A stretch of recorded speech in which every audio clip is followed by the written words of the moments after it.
Hey, Dylan. Hey, good morning. Yeah, huge storm rolled through the East Coast last night. We saw about 2 to 3.5 inches of rain across parts of the Northeast. And look at this, more wet weather already moving into the Philadelphia area, northern Delaware, moving through southern New Jersey as well. That's the real heavy stuff. Also through south central New York State, where we're seeing some of that heavier rain. But watch what happens today. We'll get some breaks this afternoon, still windy, still cold. And then the secondary area of low pressure slowly rides up the East Coast. So North Carolina, Virginia, Washington, D.C., Maryland, Delaware, then again up into the Northeast and including New England. Most of the day Sunday will be in and out of pockets of heavier rain and lots of clouds.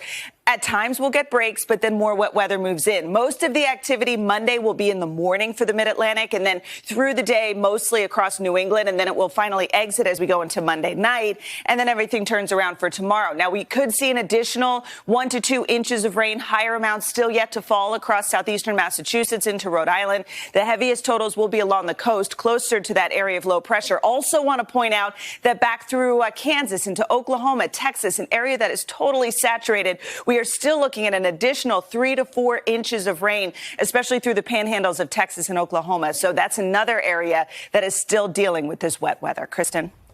All right, Dylan, thank you for that.